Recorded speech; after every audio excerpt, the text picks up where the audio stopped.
This is a small, big show with a strong, powerful wind blowing in it from the past, like Manhattan itself and like Liverpool. John loved New York City because to him there was a vivid resemblance to the city he was born and raised in.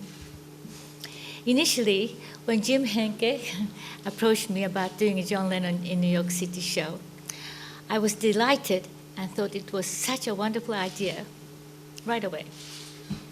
We worked hard together to make sure it was a thorough representation of John's life in New York. All aspects of John's experience in New York are represented in this important exhibit, the very first of its kind. John was a musician, artist, peace activist, father, and husband. New York City provided him the foundation and freedom to be all of these things at his choosing. I'm happy to share this part of our lives with you. When they were alive, John and George, John was the only Beatle who lived here. In London, they were always visiting each other. If John didn't visit them, they would come around unannounced. That's how it was.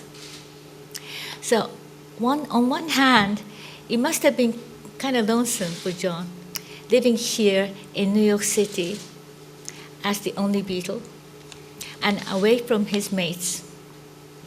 I think that now. But he never expressed anything like that, ever. John was in love with this city, head over heels. When you're in love, you forget that you had a past.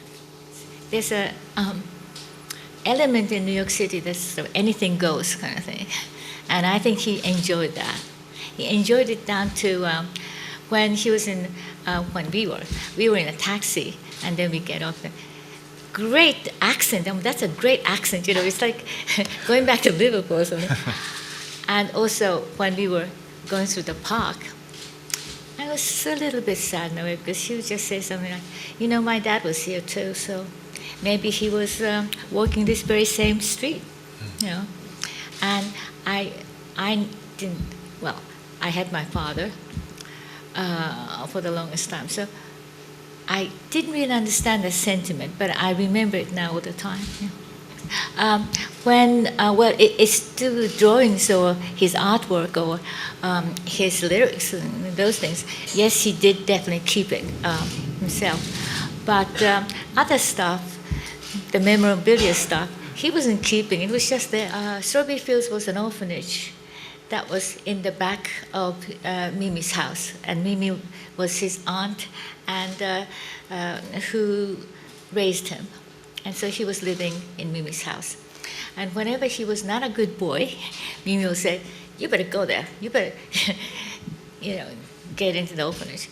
And he was totally scared of that. So he would just sort of peek through the trees and see what's going on in the orphanage. And they had a tea party in the summer. And he thought, oh, it's so beautiful. And of course, they noticed that he was peeking, so they said, why don't you come over? And he did join a tea party, I don't know how many times, but he told me about it. And so Strawberry Fields was a very important, strong memory in his life, in a sense that it was a very scary memory, very sad memory, because whenever Mimi said, you know, I'm going to send you to Strawberry Fields, he felt the strong reality that his mother was not with him. So, in a way it was sad, but in a way he was fascinated and he loved that beautiful place. And so, it's a very complex memory, and he made it in a song. So, like, taking a sad memory, making the song, you know, that one. And now it's a Strawberry Fields here. So it's a very, very strong thing that made this magical garden, I think. I was more excited about the fact that he was not acting out the star bit with me. And we were just two artists, and he had great creative ideas. And it was like a beautiful creative conversation we always had. I just remember there was a time in Cold Spring Harbor, which is sort of like a place that we went to on the weekends or something. And we had like 4 hours of talking about Salto or something. And it was really good because I was just writing it down because he said something, I said something, you know. And we had a very good dialogue of many things about life.